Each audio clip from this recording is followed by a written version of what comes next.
नमस्कार, स्वागत है आपका बात बेबाक में। आपके साथ मैं हूं अभिषेक कात्यायन। एक छोटा सा शब्द रोस्टर, ये एक ऐसा शब्द है जो आम इंसान के डेली रूटीन में शामिल है और ये रोज इस शब्द से वास्ता पड़ता है, खासतौर पर उन लोगों से जो नौकरी पेशा है, जो नौकरी करते हैं, चाहे वो किसी भी विभाग में हो, किसी भी निजी नौकरी में हो या फिर सरकारी दफ्तर में काम करते हो। रोस्टर शब्द से उनका वास्ता जरूर पड़ता है, क्योंकि जिन भी लोगों की शिफ्ट लगाई जाती है, जिन लोगों की ड्यूटी लगती है, वो रोस्टर प्रणाली के तहत लगती है। और खासतौर पर निजी क्षेत्र में जो लोग नौकरी करते हैं, उनके शिफ्ट में बदलाव भी होता है, तो वो एक रोस्टर प्रणाली के तहत होता है। लेकिन ये एक छोटा सा शब्द जो है वो इस वक्त देश में बखेड़ा खड़ा कर चुका है। इसको लेकर इतना जबरदस्त हंगामा हो रहा है कि कुछ महीनों बाद, कुछ महीने पहले भी चूंकि देश की जो केंद्र सरकार है, मोदी सरकार है, उसके खिलाफ एक माहौल बन रहा था कि एससी, एसटी, ओबीसी के खिलाफ ये सरकार काम कर रही है। लेकिन बीच में ऐसा लगा कि सरकार ने कुछ ऐसे फैसले किए जिससे विपक्ष कहीं खामोश भी रहा, शांत भी रहा कि हाँ, शायद अब सरकार जो है वो सही रास्ते पर बढ़े। लेकिन एक बार फिर ऐसा हुआ है कि सरकार के खिलाफ आवाज तेज हुई है, और न सिर्फ आवाज तेज हुई है बल्कि एससी, एसटी, ओबीसी बिरादरी जो है वो सड़क पर उतर आई है। भारत बंद बुलाया गया है। 13 पॉइंट रोस्टर ये प्रणाली है और इसी को लेकर सियासत तेज हो गई है। दरअसल दलित, आदिवासी, पिछड़े ये आरोप लगा रहे हैं कि इस रोस्टर के जरिए आरक्षण को खत्म करने की साजिश रची गई है। उनकी इस आवाज को आरजेडी, लेफ्ट पार्टियों के अलावा दूसरी समाजवादी पार्टियां जो हैं उनका भी समर्थन मिला है। विरोध हालांकि सत्ता पक्ष की बात करें तो जेडीयू भी कर रही है, लेकिन राजनीतिक हित को देखते हुए विरोधियों पर तंज भी कस रही है। वहीं केंद्रीय मंत्री प्रकाश जावड़ेकर ने यह संकेत दिए हैं कि इस मसले पर केंद्र अध्यादेश ला सकता है।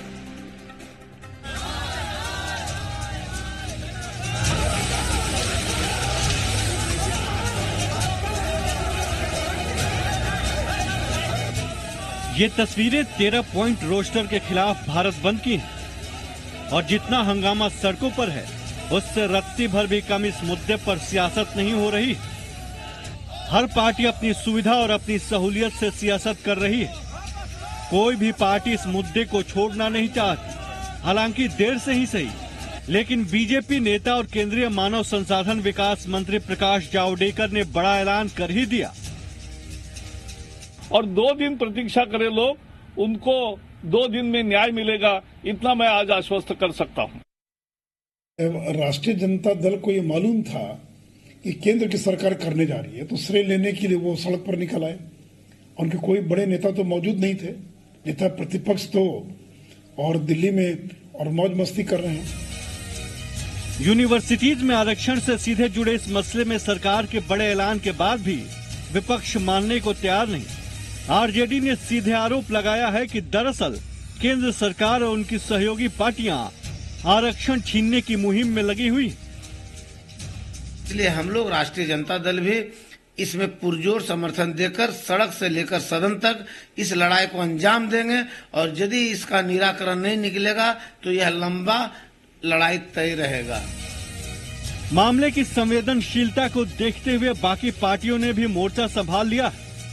एनडीए की सभी पार्टियों ने विपक्ष पर राजनीति चमकाने और दलित पिछड़ों को गुमराह करने का आरोप लगाया। विपक्ष का काम है राजनीति करना, तो हम क्यों कहेंगे राजनीति कर रही है, करें राजनीति करें, तो उसमें क्या कहते हैं क्या। लेकिन हम ये कह रहे हैं कि विपक्ष ही नहीं, पूरा क्या कहते हैं सरकार, क्या कहते हैं कि आपने सुना होगा, जाकर के लीजिए, क्या कहते हैं चीफ मिनिस्टर का लीजिए, जनता दल यू है, क्या कहते हैं कि लोजपा है, या क्या कहते हैं कि आरजे ये बीजेपी है, सब लोग इसका समर्थन कर रहे हैं। देखिए, विपक्ष के बाद कोई मुद्दा तो बच नहीं गया। जितने भी सामाजिक मुद्दों सर पर देखिए, सबसे बड़ा मुद्दा था आरक्षण का, और खास करके जो एससी एसटी वर्ग के हमारे जो लोग थे, जिससे सुप्रीम कोर्ट में जो आदेश किया था उस पर भी वहां पर उसमें कार्रवाई की गई थी। अब इन लोगों ने खोजा कि साहब एक रोस्टर का मामला आ गया। भारत बंद की राजनीति विपक्ष सिर्फ फोटो अपॉर्चुनिटी के लिए कर रही है, और इस भारत बंद में वो पार्टियां शामिल है उन मुद्दों के लिए जिनके लिए आजादी के बाद 70 सालों तक कांग्रेस जैसी पार्टी उनके खिलाफ में काम करती रही। जेडीयू और एलजेपी की निगाह इस मुद्दे पर पहले से टिकी थी और अब दोनों पार्टियां केंद्र के आने वाले अध्यादेश का क्रेडिट लेना चाहती हैं। अब देखना यह है कि केंद्र सरकार का अंतिम स्टैंड इस मुद्दे पर क्या रहता है। ब्यूरो रिपोर्ट, जी मीडिया, पटना। दरअसल विपक्षी दलों का यह कहना है कि पहले यूनिट के तौर पर यूनिवर्सिटी को कॉलेजेस को देखा जाता था, लेकिन अब जो अलग अलग विभाग होंगे यूनिवर्सिटीज में, कॉलेजेस में, उनको यूनिट बना दिया गया है और वहां पर नियुक्ति होगी। दरअसल ये कॉलेज में, विश्वविद्यालयों में टीचिंग स्टाफ के, प्रोफेसर्स के, अध्यापक की नियुक्ति का मामला है, जिसको लेकर यह विवाद हुआ है।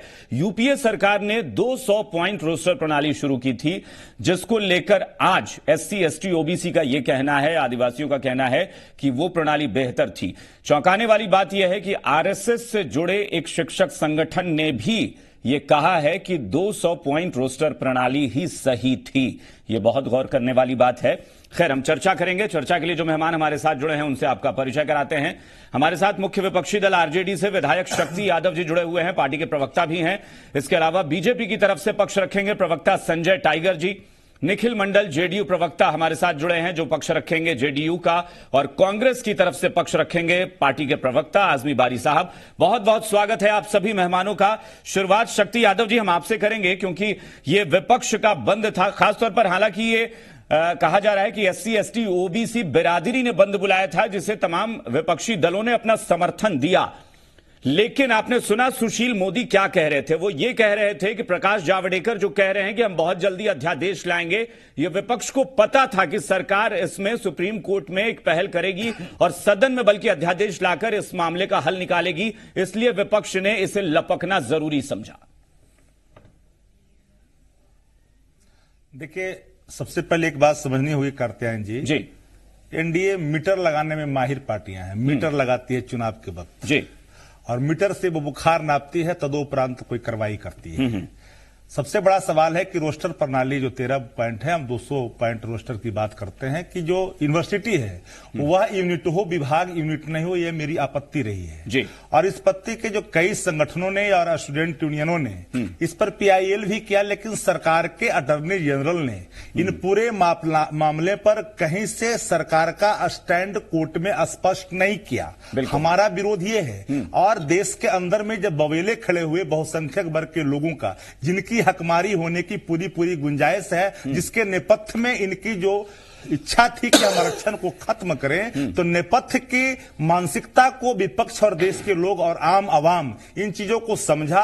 तदोपरांत देश में भारत बंद की बात भेजा। प्रकाश जावड़ेकर साहब ने कहा, उनकी 2 लाइन की बात सुशील कुमार मोदी जी क्या बोले, कैसे पता सुशील कुमार मोदी जी कैसे बता रहे करने वाले थे? अगर करने वाले थे तो सरकार के अटॉर्नी जनरल ने इन सवाल पर उन यूनियनों के जो पीआईएल थे या रिव्यू पटिशन थे, उस पर सरकार ने अपने पक्ष को क्यों कर नहीं रखा? सवाल नंबर 1। सवाल नंबर 2, जिस तरह से आपने आदिवासी के सवाल पर, जल, जंगल और जमीन के सवाल पर, एक तो आप इतने लंबे समय से आप राज्य कर रहे हैं, एक विस्थापन नीति नहीं बनी, जो झारखंड का मसला था, वो सभी सवालात आज साफ साफ है। तो मेरा कहना आर्गुमेंट यही है, इसमें राजनीति नहीं। हमारा जो 85% बहुसंख्यक, आज कोई सवाल क्यों नहीं खड़ा करता कि जो 85% नंबर लाने वाले, 90% नंबर लाने वाले जो बैकवर्ड दलित और ईबीसी के लोग हैं, उनको कैटेगरी माना जाता है, पिछड़ा वर्ग का आरक्षण माना जाता है, उनको सामान्य क्यों नहीं माना जाता?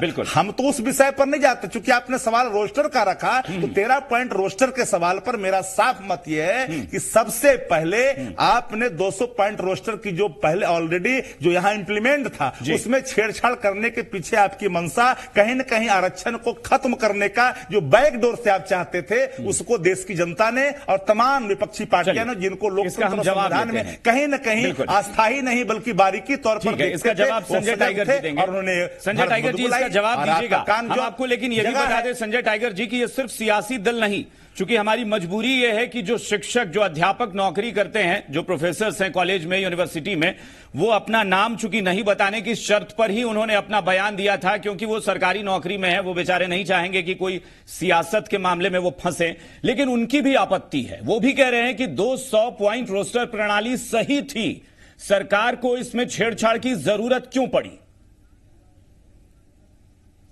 नहीं, सरकार ने कोई छेड़छाड़ नहीं किया है। इलाहाबाद हाई कोर्ट में पिटीशन क्या भारतीय जनता पार्टी ने डाला था या सरकार ने डाला था? सरकार पार्टी नहीं थी, दूसरे लोगों ने पिटीशन डाला। उस इलाहाबाद हाई कोर्ट के फैसले के बाद लोग उसके विरुद्ध सुप्रीम कोर्ट गए, सुप्रीम कोर्ट ने उसको यथावत रखा, उसके बाद रिव्यू पिटीशन पड़ा। लेकिन जब जावड़ेकर जी ने स्पष्ट कर दिया और संकेत दे दिया कि जब अदालत से नहीं मिलेगा न्याय जो मांग रहे हैं, जो लोग चाह रहे हैं कि पुरानी पद्धति लागू रहे, हम भी चाहते हैं। आप चाहते हैं कि पुरानी पद्धति लागू हो? सरकार के पास क्या विकल्प है? बिल्कुल। अरे जब केंद्रीय मानव संसाधन विकास मंत्री ने कहा है, संकेत दिया है कि हम आवश्यकता पड़ेगी तो अध्यादेश लाएंगे, और विरोधी दलों को लग गया, इसलिए इस मामला को लपकना चाहते हैं। एक बात बताइए, इस देश में आरक्षण व्यवस्था लागू है। नहीं, संजय टाइगर जी, देश में आरक्षण व्यवस्था लागू है और तब आप सुप्रीम कोर्ट में अगर सरकार पक्ष नहीं रख सकी मजबूती से, ये किसकी चूक थी? आपको क्यों लगा कि अध्यादेश लाकर ही अब समाधान हो सकता है? नहीं, ये आप बिल्कुल देखिए, कानूनी प्रक्रिया है, उसमें अपना लोग पक्ष रखते हैं, लेकिन अंततः जो न्यायालय का निर्णय है उसको मानना पड़ता है। और सुप्रीम कोर्ट के निर्णय आने के बाद उसने हाई कोर्ट के फैसले को सही ठहराया, तो अब तो अध्यादेश ही विकल्प है। और जब मानव संसाधन विकास मंत्री जावड़ेकर जी ने संकेत दिया कि हम अध्यादेश लाएंगे, तो उसको लपकने के लिए ये लेकिन वो ड्रामा शुरू कर दिया। नहीं, तो उन्होंने तो ये आज कहा ना, जब भारत बंद बुला लिया गया था। श्रेय नहीं, आप कह रहे हैं कि विपक्ष ने श्रेय लेने की होड़ थी। कहने के लिए, अरे मेरी बात सुनिए। जब केंद्रीय मानव संसाधन विकास मंत्री ने कह दिया कि सरकार अध्यादेश लाने पर विचार कर रही है, उसके बाद इस नौटंकी का क्या औचित्य था? लोगों ने नकार दिया। कल होकर अध्यादेश आएगा तो आप कहेंगे मेरे दबाव पर आया, और काठ की हांडी बार बार नहीं चढ़ती है। एक बार आरक्षण का झूठा प्रलाप करके कि आरक्षण खत्म किया जा रहा है। शक्ति यादव जी, हम आपके पास आने से पहले अगर आजमी बारी साहब के पास चले जाएं। अच्छा ठीक है, आप एक बात कह लीजिए। ठीक है, शक्ति यादव जी कुछ कह रहे हैं, एक बार सुन लेते हैं। शक्ति यादव जी बस एक बात, उसके बाद आजमी बारी साहब के पास चलेंगे। शक्ति यादव जी, ठीक है। संजय टाइगर जी, आपने अपनी बात कह ली है। ठीक है, संजय टाइगर जी, आपने कह ली अपनी बात। एक बार शक्ति यादव जी कुछ कह रहे हैं, बीच में आपको टोकना चाह रहे हैं, वो कुछ सुन लेते हैं। मतदान किया जबकि पूरे देश के सब। एक बार सुन लीजिए संजय टाइगर जी। देखिए, बौखलाहट का नहीं, बौखलाहट होना इनका लाजमी। नहीं, बौखलाए तो आप हैं। आप लोग तो पाकिस्तान में जो आतंकवादी शिविरों पर हमला हुआ उससे नहीं, अब मामले को कहीं और मत ले जाइए संजय टाइगर जी, मामले को कहीं और मत ले जाइए, छोड़िए वो, छोड़िए। ये बौखलाने का आरोप हम पर लगा रहे हैं। बौखलाए हुए ये लोग हैं, दाएं बाएं बैठे। अच्छा चलिए, ठीक है। शक्ति यादव जी, हम आजमी बारी साहब के पास चले। Sanjay Tiger ji please, Sanjay Tiger ji पूरी बात सुन लीजिए, पूरी बात सुन लीजिए, बहुत संक्षेप में, चूंकि बाकी लोग भी हैं। जी करते जी, मैंने ये कहा जी, बहुत संक्षेप में। मेरा कहना यह है कि जब प्रकाश जावड़ेकर जी का बयान आज आया, भारत बंद पहले से कॉल था, उस समय ये सूत क्यों रहे थे? मीटर लगाना चाह रहे थे देश के अंदर में। सवाल नंबर 1, अटॉर्नी जनरल को तुरंत संज्ञान लेना चाहिए था ऐसे संवेदनशील मुद्दों पर जब रिव्यू पिटीशन लगा था। ये सरकार की रिस्पॉन्सिबिलिटी है। ठीक है। शक्ति यादव जी, आपने बात कह ली है, जवाब लेंगे हम आजमी बारी साहब के पास। एक बार चलते हैं आजमी बारी साहब। इन्होंने कहा, एक मिनट आजमी बारी साहब को बोलने दीजिए। चले गए, एक मिनट। शक्ति यादव जी, शक्ति यादव जी, संजय टाइगर जी प्लीज। आपकी बौखलाहट समझ में जी। आजमी बारी साहब, हम ये कह रहे हैं कि सबसे ज्यादा आपत्ति लोगों को इस बात को लेकर है कि यूनिवर्सिटीज में अगर नियुक्ति की बात आती है, पूरे एक विश्वविद्यालय में, तो 50, 60, 70 भी हो सकती है। आपने एक विभाग को यूनिट बना दिया जहां 4-5 से ज्यादा नियुक्ति होगी नहीं। तो सवाल इसी पर सबसे ज्यादा उठा कि SC ST का नंबर कब आएगा? अफसोसनाक बात यह है कि ये जो मुद्दा उठा है वो यूनिवर्सिटी को लेके उठा है। एक बात, सबसे पहले बात ये कहना चाहते हैं कि आखिर 200 पॉइंट जो रोस्टर प्रणाली थी, इसको चेंज कर करके 13 पॉइंट करने की जरूरत क्यों पड़ी, ये मैं समझना चाहता हूँ।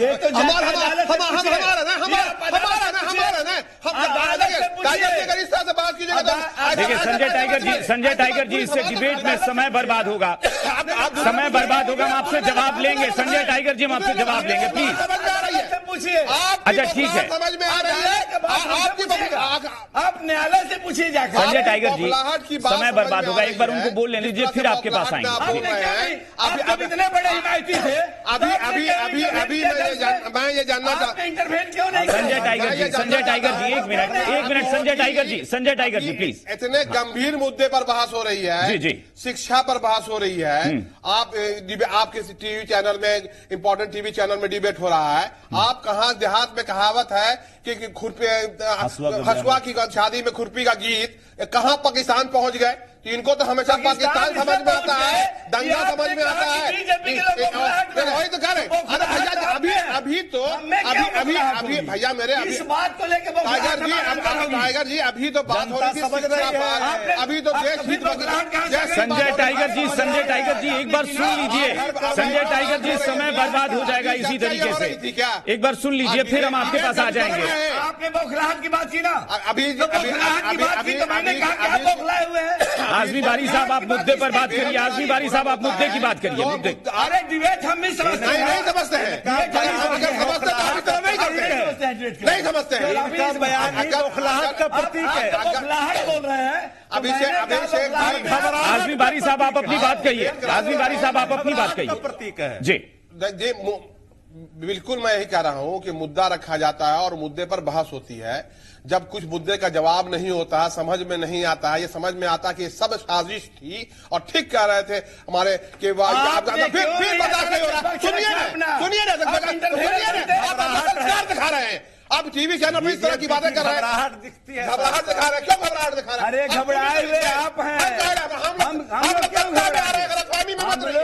आपको देख लिया कि कितने मुंगेरी लाल के हसीन सारे देख लिया है, मुंगेरी लाल के हसीन जनता जो अभी आपको देख रही होगी वो भी समझ रही होगी जो हर चीज का। देखिए अब समय बीत रहा है, हम फिर निखिल मंडल जी के पास चलेंगे। आजमी बारी साहब, अच्छा ठीक है, आपने भी सवाल उठा जी। देखिएगा एक मिनट संजय टाइगर जी, आपके सहयोगी अभी बचे हुए हैं, एक बार उनसे भी चलते हैं, बात करते हैं। इनको कोई सहयोगी से मतलब नहीं है, इनको मुद्दा को भटकाने का अपनी बात तो कहिए। बात तो कर रहे हैं, आपके सहयोगी बात कर रहे हैं। आप डिबेट पर व्याख्या दे रहे हैं, डिबेट क्या होता है? अपनी बात रखिए। बात रखने दीजिएगा तब नहीं रखेंगे। हमें यह पूछना चाहते हैं या समझना चाहते हैं आपसे कि आखिर हर बात को उलझा के क्यों रखना चाहते हैं? अगर ये मामला रिजर्वेशन का था, यूनिवर्सिटी का मामला था, आखिर अध्यादेश लाने की क्यों जरूरत पड़ी? चलिए ठीक है, आपने अपनी बात कह ली है, आपने अपनी बात कह ली है। अब निखिल मंडल जी, एक मिनट संजय टाइगर जी, आजमी बारी साहब प्लीज, हो गया निखिल मंडल जी को बोलने दीजिए। निखिल मंडल जी को बोलने दीजिए। निखिल मंडल जी आप एनडीए में सहयोगी हैं। निखिल मंडल, एक मिनट, आजमी बारी साहब प्लीज। आजमी बारी साहब, संजय टाइगर जी क्या कर रहे हैं आप लोग? पार्लियामेंट में हो गई, आपने अपनी बात कह ली। आजमी बारी साहब प्लीज एक मिनट। संजय टाइगर जी, अब निखिल मंडल जी से जवाब लेंगे। निखिल मंडल जी आप बताइए।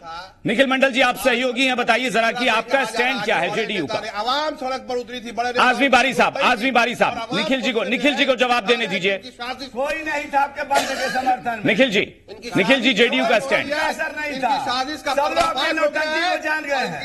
पर्दाफाश हो गया। देखिए संजय टाइगर जी और आजमी बारी साहब दोनों से गुजारिश है, प्लीज निखिल मंडल जी को बोलने दीजिए। निखिल मंडल जी, जेडीयू का स्टैंड क्या है इस मसले पर? जेडीयू का स्टैंड शुरू से क्लियर है, ऐसा नहीं है, हम कोई आज नई बात नहीं है। हमने संसद में भी सवाल उठाया था कि फिर से 200 वाला रोस्टर को लागू किया जाए। कल राष्ट्रीय कार्यकारिणी की बैठक हुई, उसमें मुख्यमंत्री नीतीश कुमार जी भी थे, तमाम साथीगण थे, वहां भी ये पास हुआ कि 200 रोस्टर 13 पॉइंट रोस्टर के बनिस्बत 200 पॉइंट रोस्टर को फिर से लागू किया जाए। और इसको लेकर के हमने पहले भी बातें रखी है और आज ही सुबह मुख्यमंत्री नीतीश कुमार जी ने एचआरडी यूनियन मिनिस्टर जावड़ेकर जी से बात भी की और उन्होंने आश्वासन दिया कि जल्द से जल्द, मुझे तो लगता है 2-3 दिन के अंदर ही आपको अध्यादेश लाने की बात उन्होंने कही है। अच्छा, लेकिन निखिल मंडल जी एक बात बताइएगा ईमानदारी से, क्या आपको नहीं लगता है कि विपक्ष ने इस मुद्दे पर सवाल उठा दिया? नहीं, विपक्ष ने, हो सकता है आपकी नजर में विपक्ष सियासत कर रहा हो, लेकिन सत्ता पक्ष ने भी वही पॉलिटिक्स खेल दिया। आपने अध्यादेश की बात कर दी, आपको पता है कि आप चुनाव में जाने वाले हैं बहुत जल्द, शायद हो सकता है कि हफ्ते 2 हफ्ते भी नहीं लगेंगे शायद, जब इलेक्शन का अनाउंसमेंट हो जाए। आपने अध्यादेश की बात कर दी। नहीं, कहते हैं जी एक कंफ्यूजन मैं दूर कर दूं, बिल्कुल एक कंफ्यूजन दूर कर दूं। ये अध्यादेश की बात ये आज पहली बार नहीं कहा गया है, ये जब पार्लियामेंट सेशन चल रहा था उस समय भी जावड़ेकर जी ने कहा था कि अगर पिटीशन को खारिज किया जाएगा तो हम लोग अध्यादेश लाएंगे। ये कोई नई बात नहीं है, ये नहीं है कि आज ये कह दिए जावड़ेकर जी, ये पहले से ही कोर्ट में चल रहा था। ये नहीं, एकदम पार्लियामेंट में उन्होंने आश्वासन दिया था, बिल्कुल दिया था, बिल्कुल कहा था पार्लियामेंट के सेशन के दौरान कहा था, और आज उन्होंने ये बात दोहराई है। और जेडीयू जेडीयू ये लगातार मांग करते आ रही है कि 13 पॉइंट रोस्टर नहीं 200 पॉइंट रोस्टर लागू हो। कहा कि हम विचार करेंगे इस पर। विचार जब तक कोर्ट का फैसला नहीं आता है तब तक विचाराधीन है। ठीक है बहुत संक्षेप में शक्ति यादव जी बहुत संक्षेप में बताइए अध्यादेश क्या समाधान होगा अब अगर आता है अध्यादेश तो जब इलेक्शन में आप जाने वाले हैं 1 हफ्ते के बाद ही शायद डेट का ऐलान हो जाए। मीटर है ये सच है, अध्यादेश मीटर है और मीटर लगाने में भारतीय जनता पार्टी माहिर है। हाँ। वो चाहती है कि किसी भी मुद्दों को उलझा करके चुनाव की मुहिम में लगी हुई पार्टियां चाहती है कि हम इसको बुलाने की कोशिश करें, तो अध्यादेश करा गया आप ली। सवाल है कि पार्लियामेंट के अंदर में सवालों के जवाब में जावड़ेकर जी ने कहा। लेकिन संजय टाइगर जी और निखिल मंडल जी इसको समझिए, ये जो रोस्टर प्रणाली है इसको एक बार में भी अगर कोई आम इंसान भी पढ़ ले और समझ ले तो उसे समझ में आ जाएगा कि कितना पेचीदा है और क्या इसमें किसकी हकमारी हो रही है। ये समझ में आता है संजय टाइगर जी। हम सब पुराने रोस्टर हम भी पुराने रोस्टर पस्ती के पक्ष में है। हाँ। इसीलिए अध्यादेश की बात हो रही है। अब न्यायालय के निर्णय को हम तो प्रभावित नहीं करते। झूठ कैसे बोल रहे हैं कि पार्लियामेंट में नहीं, तो विपक्ष तो ये कह रहा है ना कि आप अध्यादेश लाने की बात इसलिए कर रहे हैं कि आपको पता है कि अब चुनाव में जाना है और इसका असर बना रहेगा गर्मा गर्म। पार्लियामेंट के पिटीशन खारिज होगा तो हम दूसरे विकल्प पर विचार करेंगे। दूसरा विकल्प अध्यादेश का है। आप एक बात खाली बता दीजिए आप टीवी चैनल के माध्यम से कि 13 पॉइंट रोस्टर की जगह 200 पॉइंट रोस्टर लाने की जरूरत पड़ी क्यों? अरे सरकार लाई है। क्यों पड़ी? क्यों करें? न्यायालय में लोगों ने बुरा लगाया था। न्यायालय का सरकार न्यायालय का फैसला है। मीटर लगाना चाह रही। अच्छा एक मिनट निखिल जी कुछ कह रहे हैं सुन लीजिए। निखिल जी कुछ कह रहे हैं, 1 मिनट। निखिल जी क्या कह रहे थे? निखिल जी आप कुछ कह रहे थे। देखिए क्यों नहीं गए अपना पक्ष? सत्यान जी सीधी सी बात है, जी। रिजर्वेशन एक कॉन्स्टिट्यूशनल राइट है, इसे कोई खत्म नहीं कर सकता है। इसके आड़ में भले ही विपक्ष जो है राजनीति कर ले, लेकिन ये मामला पेचीदा है, ये पहले से पता था। अब इलेक्शन के समय अध्यादेश लाके क्या बढ़त बनाने की कोशिश है, ये आरोप विपक्ष लगा रहा है। इस मामले के राजनीतिकरण कर रहे हैं। इस तरह से टालना। चलिए ये देखिए ये विवाद जरूर है, लेकिन अच्छी बात यह है कि निखिल मंडल जी हो चाहे आजमी बारी हो या फिर संजय टाइगर या शक्ति यादव, सब चाहते हैं कि 200 पॉइंट रोस्टर प्रणाली लागू हो। तो फिर मुझे समझ में नहीं आता है कि विवाद क्यों, जब सत्ता पक्ष और विपक्ष एक साथ है इस मुद्दे पर तो विवाद होना ही नहीं चाहिए। फिर तो राजनीति मीटर लगा करके ये जो होने वाला होता है उसका श्रेय लेना चाहते हैं। होने वाला हमारे चलते हो रहा है। चलिए, लेकिन हम चाहेंगे कि सरकार इस पर वाकई कोई ठोस कदम उठाए, क्योंकि ये प्रणाली जाहिर तौर पर हकमारी है किसी की और ये होनी नहीं चाहिए। बहुत बहुत शुक्रिया शक्ति यादव जी, संजय टाइगर जी, निखिल मंडल जी, आजमी बारी साहब। बात बेबाक में फिलहाल इतना ही। नमस्कार।